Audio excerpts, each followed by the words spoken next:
Haleluya. Shalom Bapak Ibu. Puji Tuhan. Mari kita berdoa. Kami bersyukur untuk hari ini. Terima kasih, kami percaya Tuhan ada di tengah-tengah kami. Hadirat-Mu melingkupi kami Tuhan. Kami ada, kami hidup karena anugerah-Mu. Oleh karena itu Tuhan, kami butuh firman-Mu. Biar kebenaran firman-Mu memberikan kami kekuatan. Kebenaran firman-Mu menolong kami. Kebenaran firman-Mu menuntun kami, bahkan menegur kami. Kami minta biar kuasa-Mu dinyatakan di tengah-tengah kami. Mari Roh Kudus bekerjalah di tengah-tengah kami. Kami merindukan Engkau. Kuasa-Mu ada di tempat ini. Dan kami percaya kami dipulihkan, disembuhkan ketika firman-Mu disampaikan. Firman-Mu tidak akan kembali dengan sia-sia. Firman-Mu akan mengerjakan hal-hal yang ajaib dalam kehidupan kami.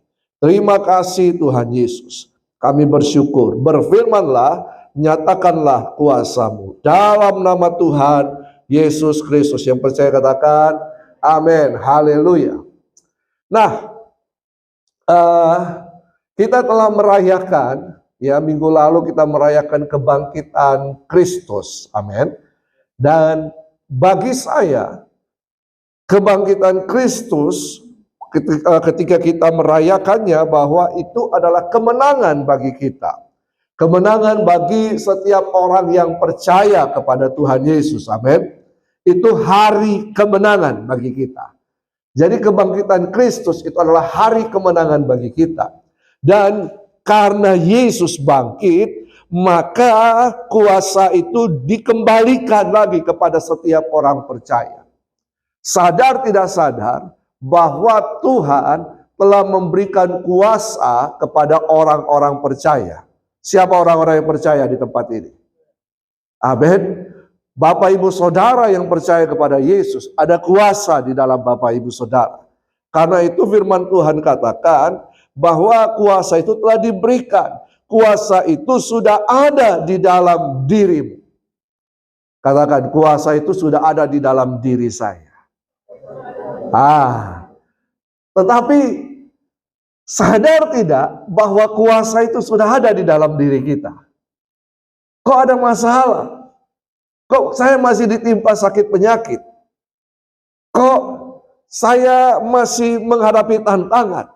Seharusnya kalau kuasa itu ada di dalam kehidupan saya, maka saya akan meraih kemenangan demi kemenangan. Amin. Amin. Kenapa demikian? Karena sebenarnya kita tidak menyadarinya. Kita tidak menggunakannya. Kita tidak mempraktekannya. Kita hanya sekedar tahu, tetapi kita tidak mempraktekannya. Nah, ini dia. Ya. Ini hal yang sering terjadi dalam kehidupan orang percaya. Kita duduk dengarkan firman Tuhan hanya sekedar untuk mendengarkan saja. Orang Manado bilang, masuk telinga kiri, keluar telinga kanan. Ya, jadi hanya sekedar didengarkan sambil lalu. Tetapi yang Tuhan inginkan adalah kita menjadi pelaku-pelaku kebenaran firman Tuhan. Amin. Nah, misalnya kalau kita sakit, yang kita harapkan untuk mendoakan kita siapa? Ayo Bapak Ibu. Hamba Tuhan, pendeta. Diri kita sendiri, puji Tuhan. Haleluya. Tetapi lebih banyak, telepon, Pak Gembala, saya sakit kepala Pak Gembala. Sehingga ada cerita begini. Suatu hari, ada seorang anak kecil, siang-siang hari, tengah-tengah hari bolong, dia lari-lari ke rumahnya Pak Pendeta. Dia gedor-gedor pintu rumahnya Pak Pendeta. Apa yang terjadi? Pak Pendeta lagi tidur siang. Ini di kampung, Bapak Ibu. Jadi Pak Pendetanya lagi tidur siang ini. Tapi dia gedor-gedor. Akhirnya Pak Pendeta bangun. Dia bukakan pintu, dia tanya, kenapa nak? Pak, ada yang sakit di rumah saya. Siapa yang sakit? Pokoknya Pak, ada yang sakit, tolong doakan. Lalu Pak Pendeta karena dengar ada yang sakit, dia langsung buru-buru pergi ikut anak ini ke rumahnya. Masuk halaman, masuk ruang tamu. Siapa yang sakit? Itu Pak, ada di belakang. Masuk dapur. Mana? Ada Pak, di belakang. Ternyata sapinya yang sakit. Lalu kemudian Pak Pendeta bilang, aduh, nah. Tapi ya sudahlah. Akhirnya dia berdoa. Hai sapi, kalau mau mati, matilah. Kalau mau hidup, hiduplah. Amin. Seminggu kemudian, sapi ini sembuh. Ini anak bersuka cita. Ini sapi kesayangannya. Lalu kemudian dia ambil buah-buah yang ada, pepaya, mangga, pisang, jambu, rujak. Dia bawa ke Pak Pendeta siang-siang juga. Dia ketuk pintu. Pak Pendeta, Pak Pendeta. Nah, kalau yang lalu dia keburu-buru, sekarang dia dengan senang-senang sukacita. Pak Pendeta, sepada. Ya gitu ya. Tidak ada kedengaran. Dia coba-coba buka pintu. Pintunya terbuka. Lalu kemudian dia, Pak Pendeta, ya kenapa? Kenapa Pak Pendeta? Aduh, nah Pak Pendeta lagi sakit. Pak Pendeta mau saya doakan? Oh boleh, kan mau didoakan ini kan. Langsung anak bilang, hai Pak Pendeta, kalau mau mati, matilah. Kalau mau hidup, hiduplah. Kita ketawa, tapi anak ini belajar sesuatu. Dan dia mempraktekannya sesuai apa yang diajarkan. Tapi banyak orang Kristen hanya mendengarkan dan tidak mau praktek. Itu siapa? Saya mengaku, saya juga kadang-kadang. Ya, haleluya. Tapi biasanya yang di sana itu banyak, di sana sini. Ya. Oke. Coba kita lihat bersama. Sebenarnya ketika Tuhan menciptakan manusia, Tuhan telah memberikan kuasa kepada kita. Kita lihat bersama Kejadian 1 ayat 28. Kejadian 1 ayat 28 berkata begini. Mari kita baca bersama-sama, kelihatan Bapak Ibu? Ya, kita baca sama-sama. 1, 2, 3. Allah memberkati mereka. Lalu Allah berfirman kepada mereka, beranak cuculah dan bertambah banyak. Penuhilah bumi dan taklukkanlah itu. Berkuasalah atas ikan-ikan di laut dan burung-burung di udara dan atas segala binatang yang merayap di bumi. Jadi kata berkat itu pertama kali ditemukan di ayat ini, Bapak Ibu. Jadi sebelum manusia diberikan tugas dan tanggung jawab, Tuhan sudah memberkati. Makanya jangan kejar berkat. Tuhan berkati saya. Karena berkat di sini berarti penyertaan Tuhan. Hikmat Tuhan berikan. Amin. Tuhan sudah siapkan. Modal awalnya Tuhan sudah siapkan. Tinggal kita yang lakukan. Tapi kan bukan bicara tentang uang di sini. Tuhan tidak punya money, fulus. Tapi Tuhan punya langit dan bumi dan segala isinya. Ketika Tuhan menghembuskan nafas hidup kepada manusia, maka Tuhan memberikan kemampuannya kepada manusia. Tuhan memberikan apa? Potensi kepada manusia. Tuhan memberikan apa lagi? Hikmat, intelijensia kepada manusia. Ini modal awal. Dan kebanyakan kalau kita lihat, orang-orang yang berhasil, perusahaan-perusahaan besar itu dimulai dari ketiadaan modal.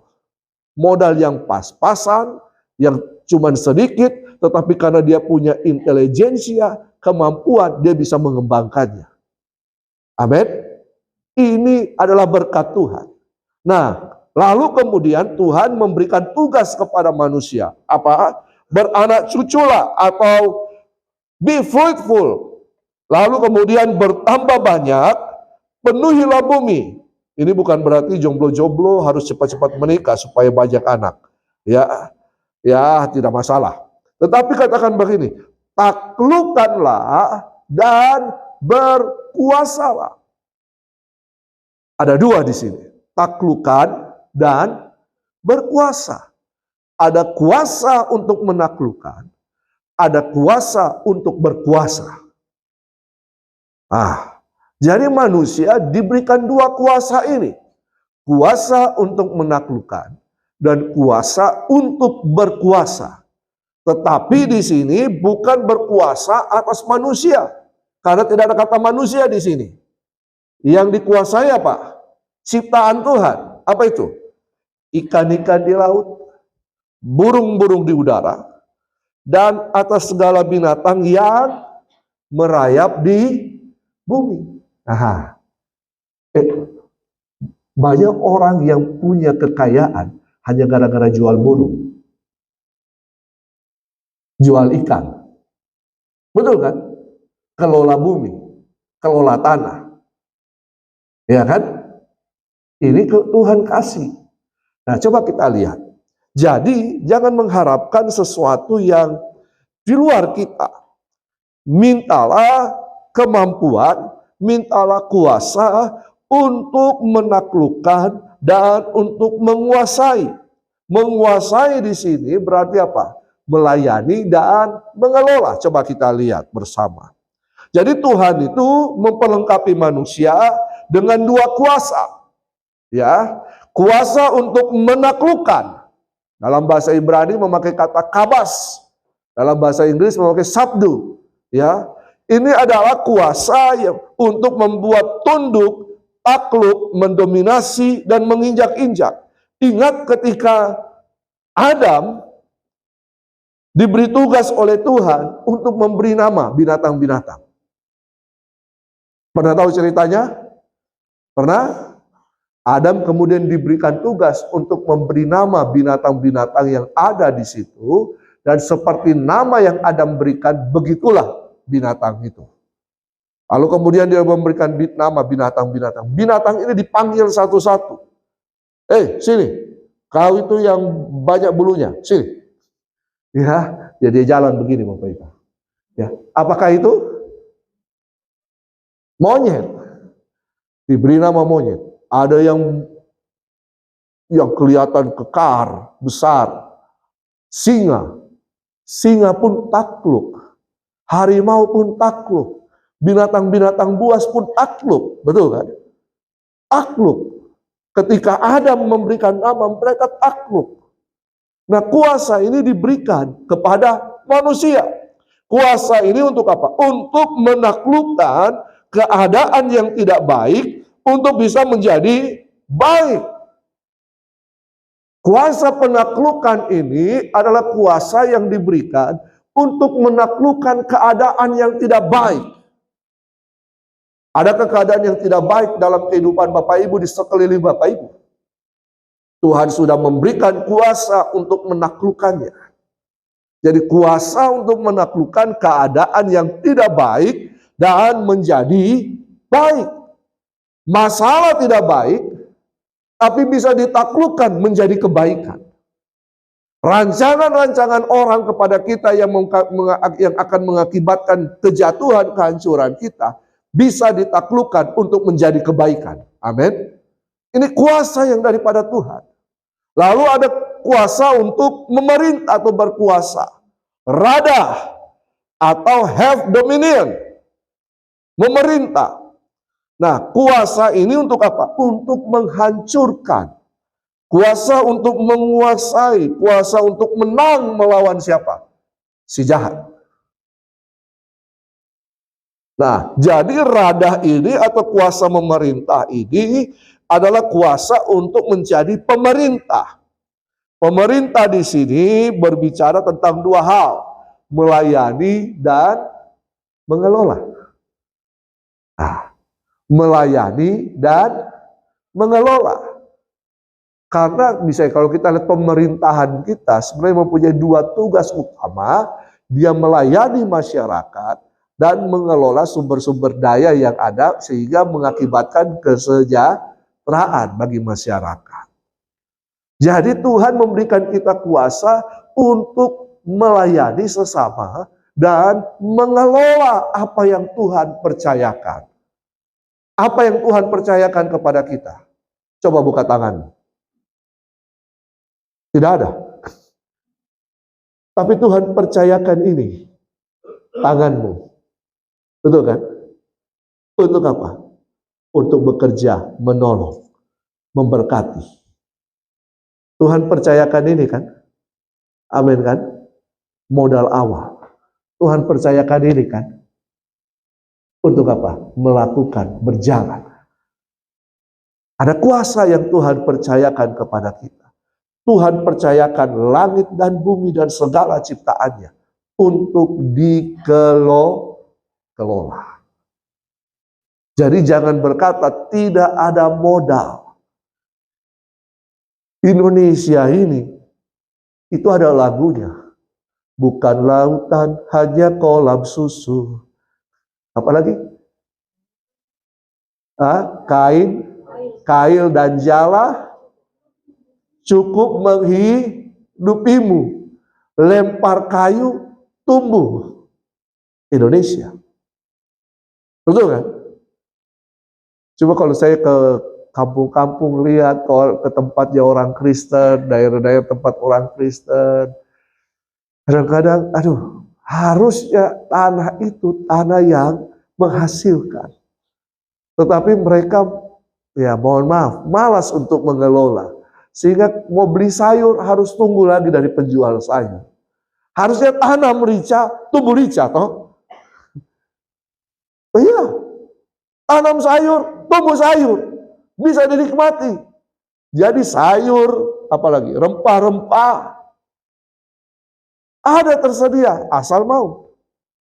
Nah, tetapi juga ada kuasa untuk menaklukkan, kuasa untuk menginjak-injak iblis dan segala yang jahat.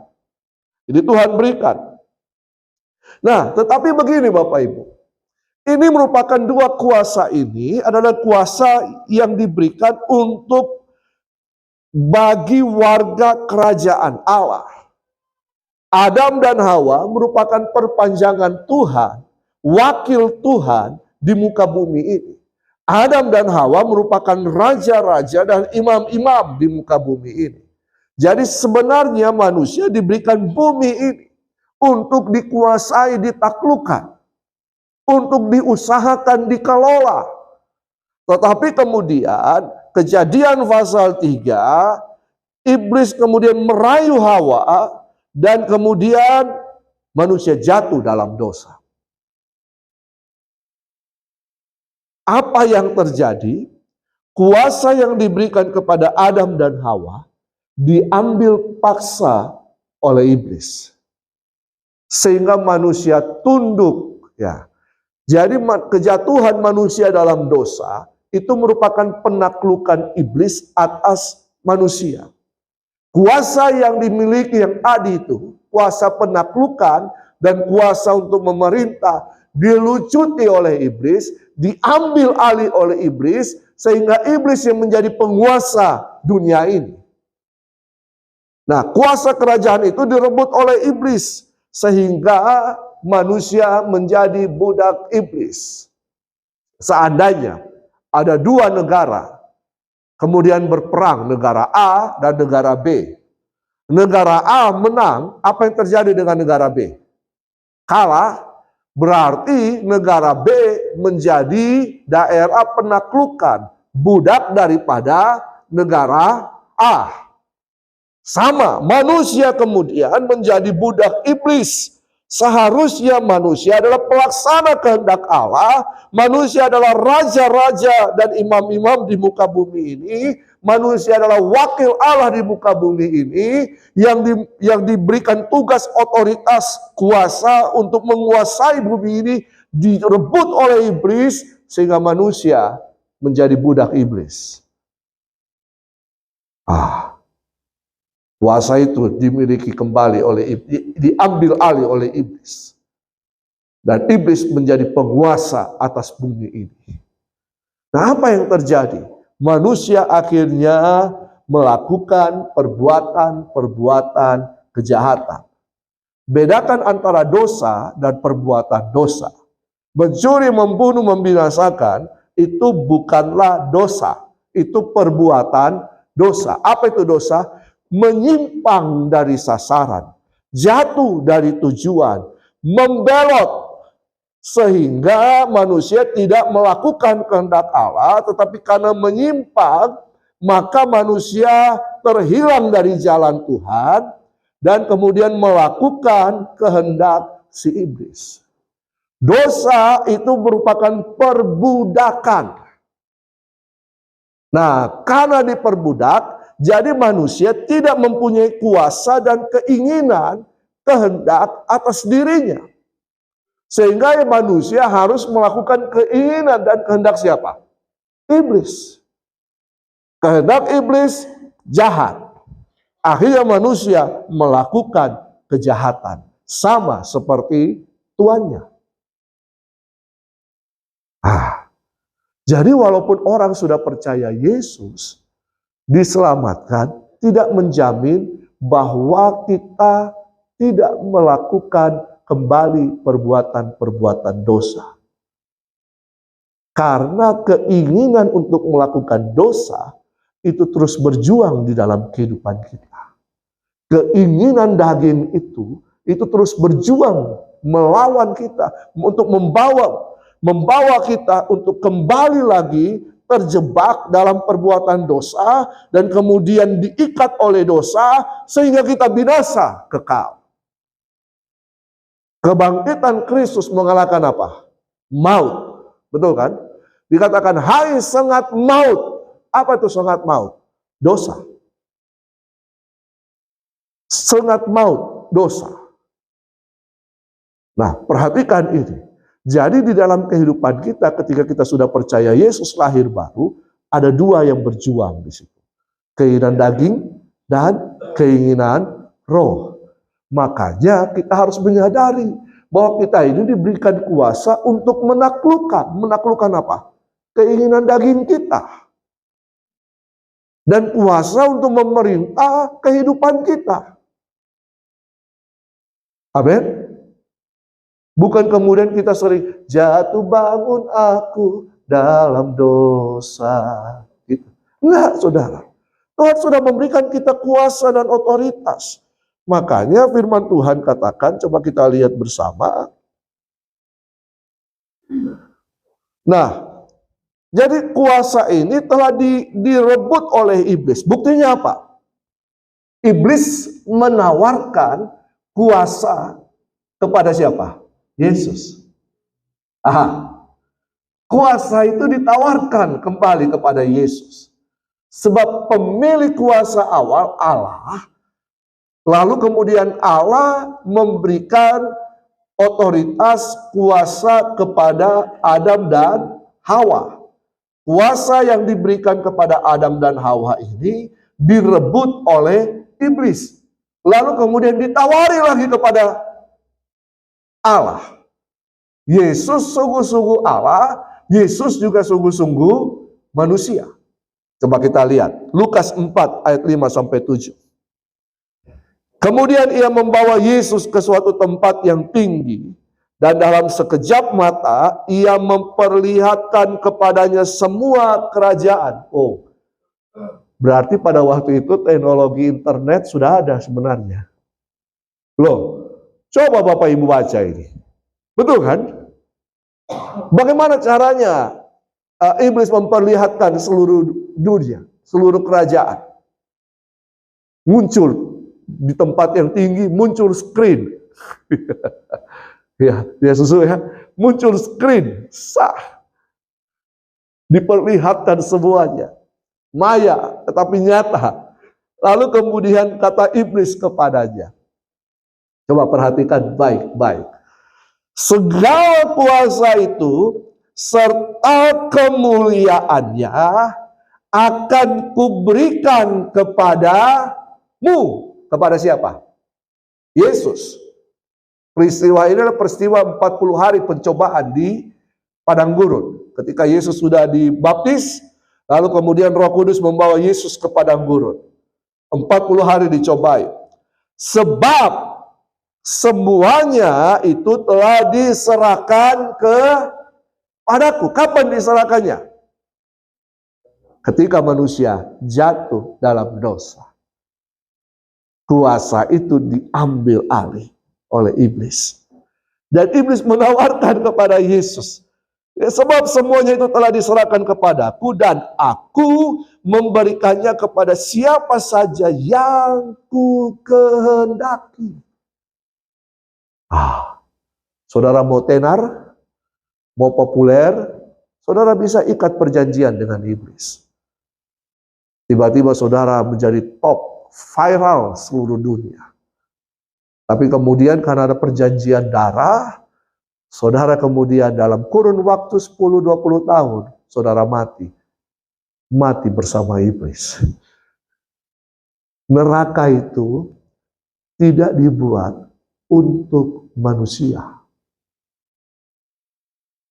Sejak awal, Tuhan tidak pernah memilih manusia untuk dibinasakan.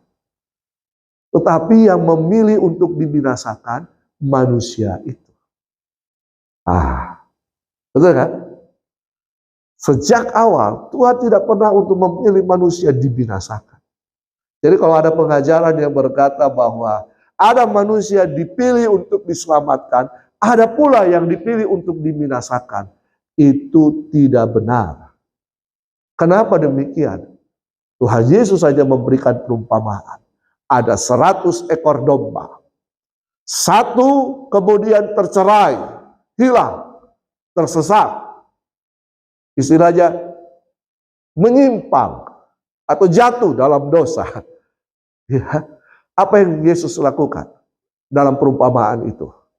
Dia tinggalkan 99, dia cari yang satu. Betul kan? Karena Tuhan tidak ingin manusia binasa. Amin.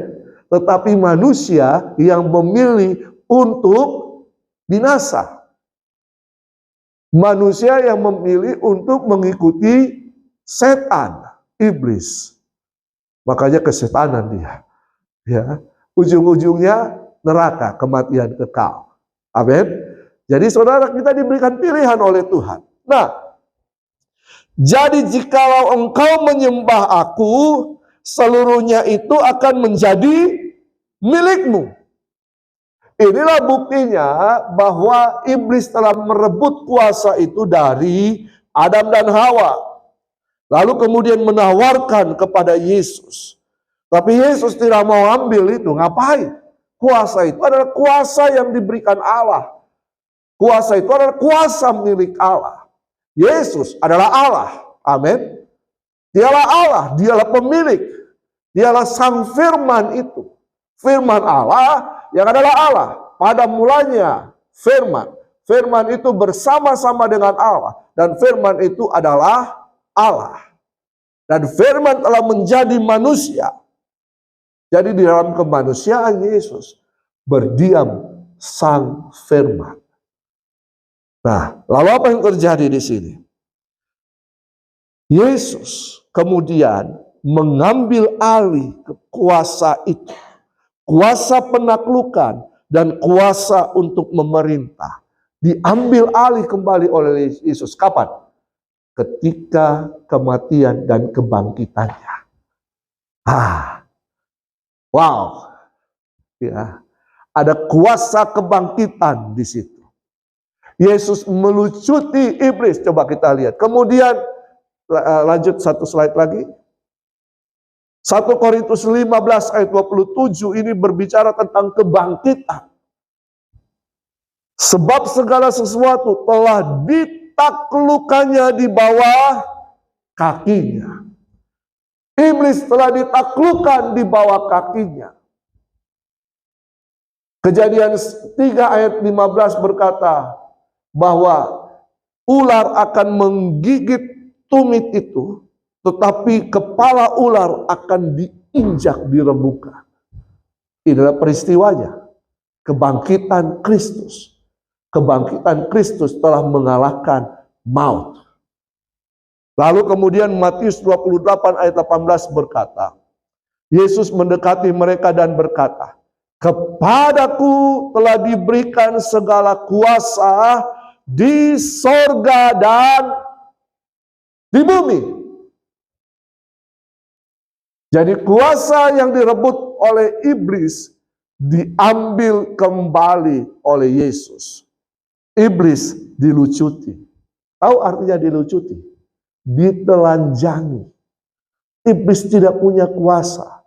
Makanya Petrus berkata, iblis itu seperti singa yang mengaum-ngaum. Singa ompong. Iya kan? Yang apa? Yang mencari orang yang dapat ditelannya. Bukan digigitnya, ditelannya berarti ompong. Ya. Di situ diberikan, telah diberikan kuasa di sorga dan di bumi. Sehingga firman Tuhan katakan, apa yang kau ikat di bumi akan terikat di sorga. Apa yang kau lepaskan di bumi akan terlepas sorga. Karena kuasa penaklukan dan kuasa pemerintahan. Oh, kuasa itu dinyatakan lewat apa, Bapak Ibu? Perkataan kita. Nah, perkataan kita ini berkuasa. Berkuasa untuk menghidupkan, berkuasa untuk mematikan. Berkuasa untuk menciptakan, berkuasa untuk menghancurkan. Perkataan kita. Hati-hati dengan perkataan kita. Ya, nanti saya kaji. Kenapa waktu Roh Kudus turun kepada para murid di loteng Yerusalem dalam Kisah Para Rasul pasal yang kedua, itu terlihat Roh Kudus itu bagaikan lidah api. Kenapa? Yakobus mengatakan bahwa manusia, lidah kita telah dikuasai oleh lidah api neraka. Ketika Roh Kudus memenuhi kita, lidah api neraka dicopot, digantikan dengan lidah api surgawi. Jadi kalau mau lihat orang dipenuhi Roh Kudus, lihat dari kata-katanya. Kata-kata aku yang begini. Kata itu keluar dari apa yang kau pikirkan dan apa yang ada dalam hatimu. Iya kan? Hatiku tidak, Ji.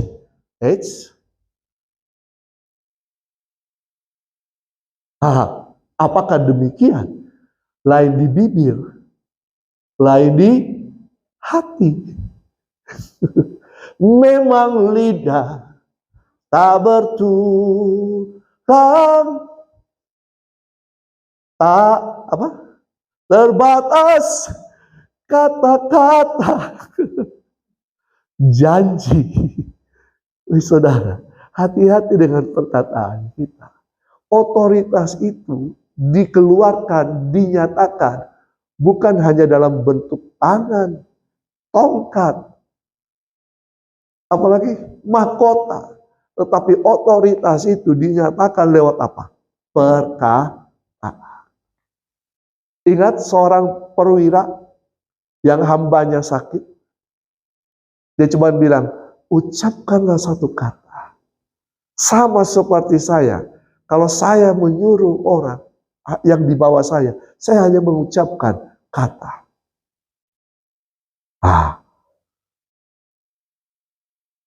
Hati-hati dengan perkataan kita.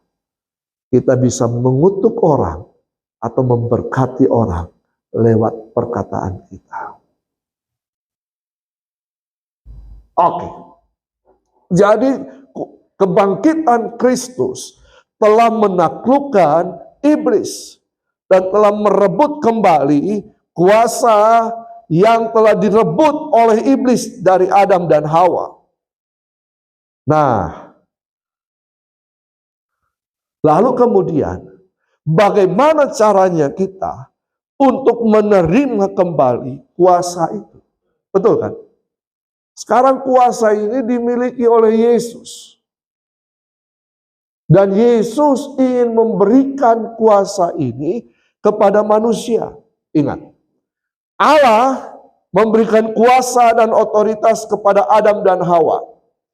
Lalu iblis merebut kuasa dan otoritas itu dari Adam dan Hawa. Lalu kemudian dia menawarkan kepada Yesus. Tapi Yesus tidak menerimanya. Lalu kemudian apa yang terjadi? Yesus mati di kayu salib. Dia bangkit. Dia rebut kembali kuasa yang ada pada iblis. Yang telah direbut dari Adam dan Hawa. Diambil kembali. Makanya ada kata, Yesus mendekati mereka dan kepadaku telah diberikan segala kuasa di sorga dan di bumi. Jadi segala kuasa alam semesta ada kembali kepada Yesus. Kuasa atas bumi ada pada Yesus. Bagaimana caranya? Supaya kuasa itu diberikan. Ingat, kita tidak mengajarkan bahwa nanti kalau kita selamat, mati, masuk sorga. Karena sorga itu tempat kediaman Allah. Sorga itu bukan milik manusia. Jadi ketika manusia jatuh dalam dosa, bukan berarti mau manusia kehilangan sorga. Ketika manusia jatuh dalam dosa, manusia kehilangan tujuan. Oh ya. Nah, begini Bapak Ibu. Coba kita pikir sama-sama. Keselamatan itu adalah berbicara tentang apa? Bahwa kita dikembalikan kepada tujuan awal Allah menciptakan manusia. Iya tak? Dosa membuat kita menyimpang. Karya Kristus di kayu salib kemudian menyelamatkan kita. Sehingga kata selamat bukan kemudian mati masuk sorga. Kata selamat adalah kembali kepada tujuan awal. Rob ingin meluruskan kembali ini. Karena tidak ada bahwa manusia mati masuk sorga. Apa yang terjadi? Bahwa ada dua pilihan di sini.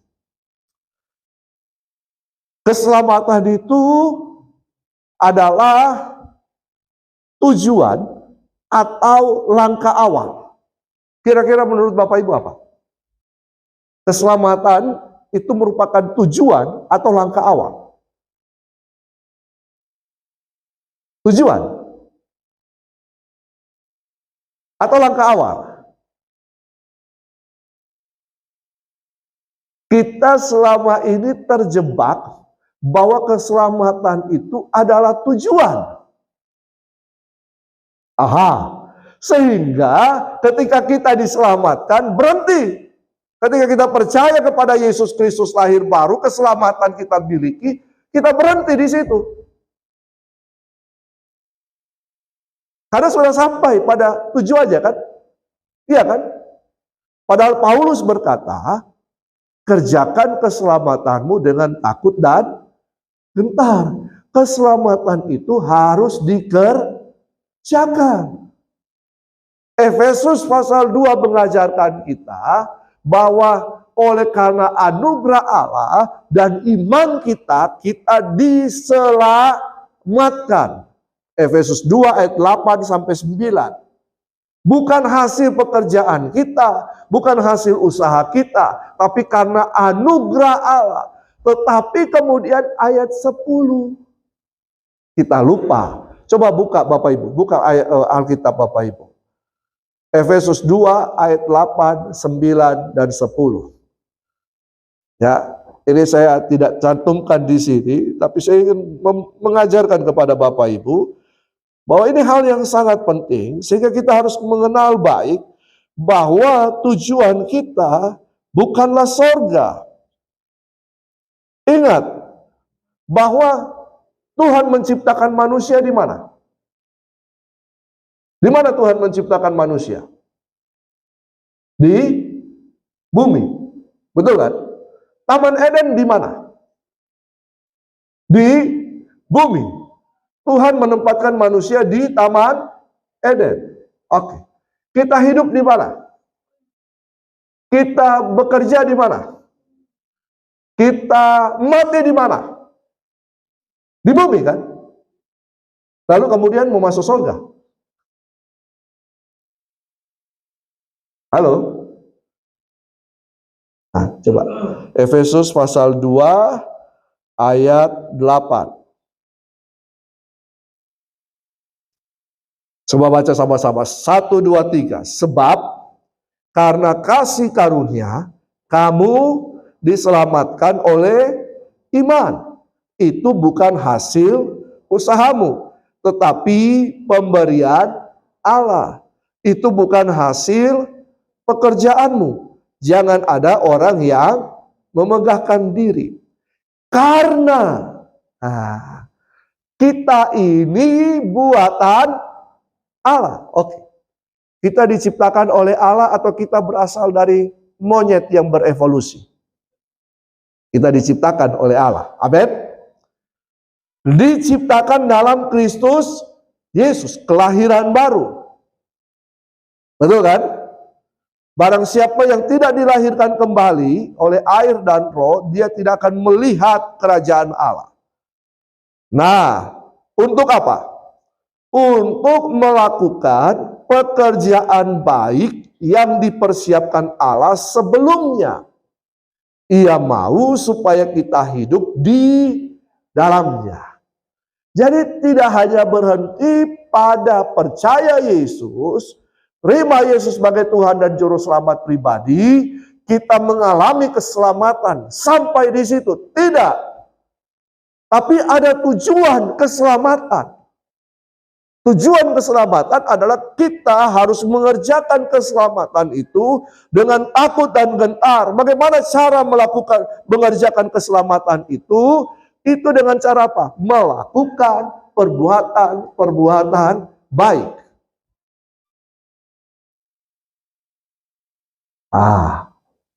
Amin. Karena nanti begini Bapak Ibu, kita tidak akan tinggal di sorga. Tapi kita hanya akan pergi sementara untuk terima mahkota, lalu turun bersama-sama Yesus, lalu kemudian kita akan tinggal di langit dan bumi baru, dan Yerusalem baru yang gambaran sorga itu, itulah yang akan turun ke bumi. Baca Alkitab. Baca Alkitab. Sehingga jangan lagi kasih ucapan selamat. Selamat, turut berduka cita. Semoga almarhum diterima di sorga. Bilang turut berduka cita. Kita berdoa supaya almarhum hidup di dalam kekekalan, dalam kerajaan Allah. Gitu aja. Karena memang sorga itu adalah tempat kediaman Allah. Bukan tempat kediaman manusia. Nah kemudian lagi kita kembali. Tadi kita sudah menyimpang ke sana. Saya harus menjelaskan ini supaya kita punya paradigma yang benar.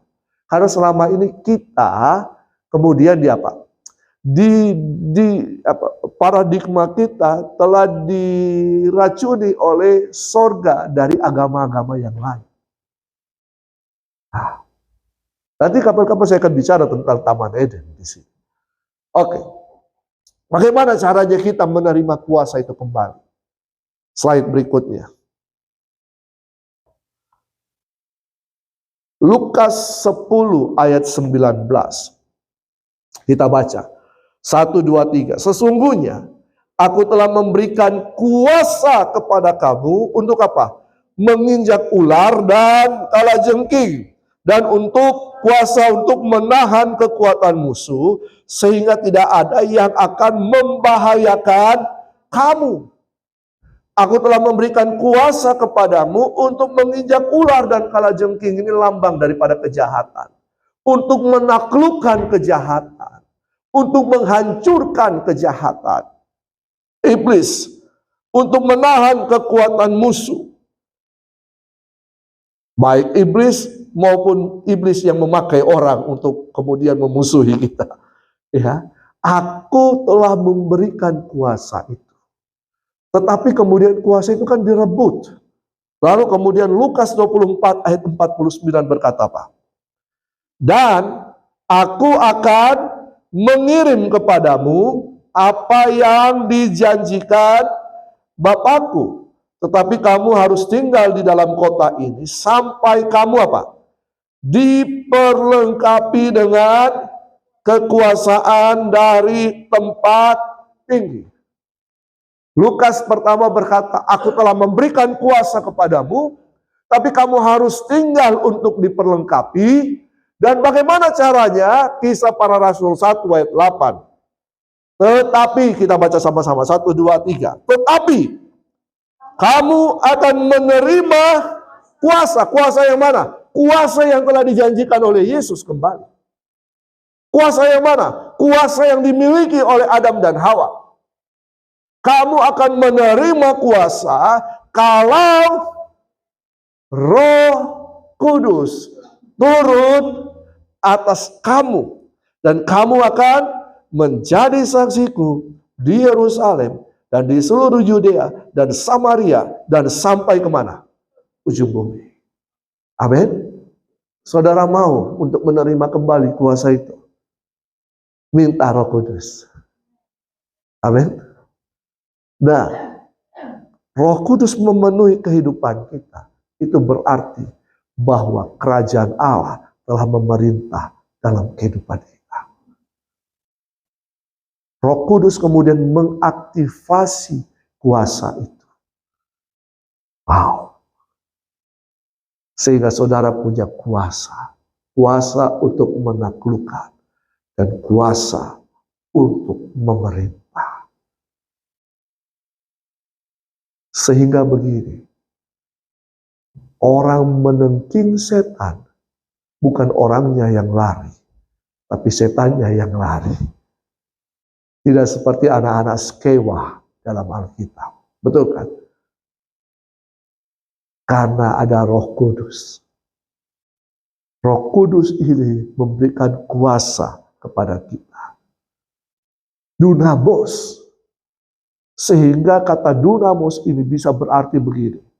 Apa yang Yesus telah kerjakan, kita juga bisa mengerjakannya. Bahkan lebih besar daripada itu. Kalau Yesus menumpangkan tangan atas orang sakitnya sembuh, kita juga bisa. Kalau Yesus mengusir setan, setannya lari terbirit-birit, kita juga. Kalau binatang semuanya tunduk kepada kuasa Allah, kita tidak takut lagi kepada kecoa, cicak. Siapa sih takut sama kecoa, cicak? Binatang melata, binatang di darat, ikan-ikan di laut, tunduk kepada kita, betul kan? Iya kan? Halo, kok tidak percaya? Ini kesaksian sedikit. Suatu kali saya di Israel, lalu kemudian dalam grup itu seorang hamba Tuhan, wanita di Belanda, lalu dia mengajarkan begini, kita bisa berkata-kata sama binatang, bahkan sama tubuh kita. Lalu kemudian lagi makan begini sama-sama, ada lalat.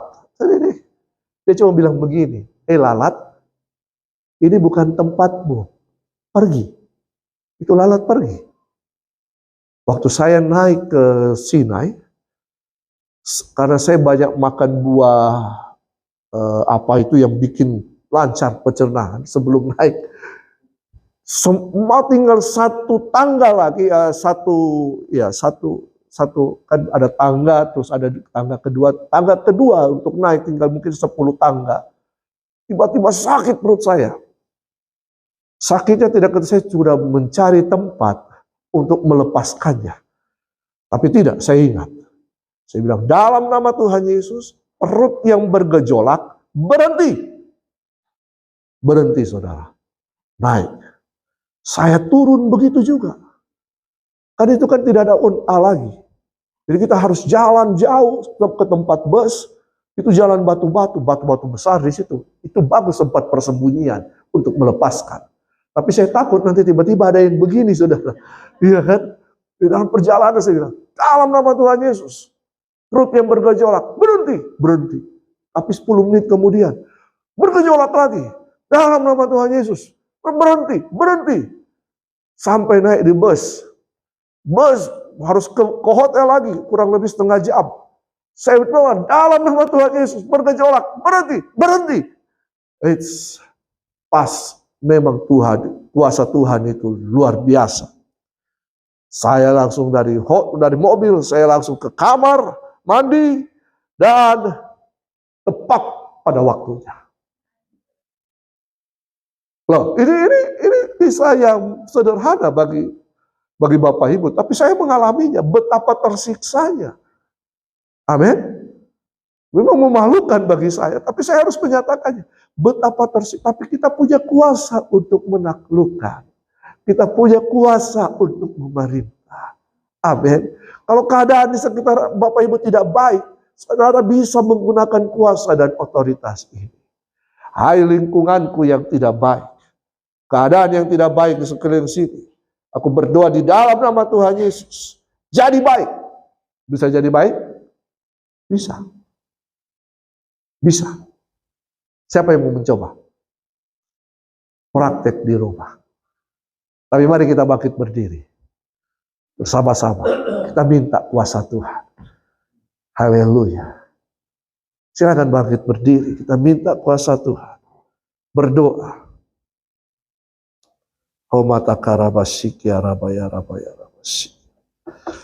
Saya percaya Roh Kudus ada di tempat ini. Kamu akan menerima kuasa kalau Roh Kudus turun ke atas kamu. Sehingga ketika sakit kepala, dalam nama Tuhan Yesus, sakit kepala, sembuh. Sembuh saudara. Yakin, percaya, sungguh-sungguh. Ada yang sakit dalam nama Tuhan Yesus, sembuh. Sembuh saudara.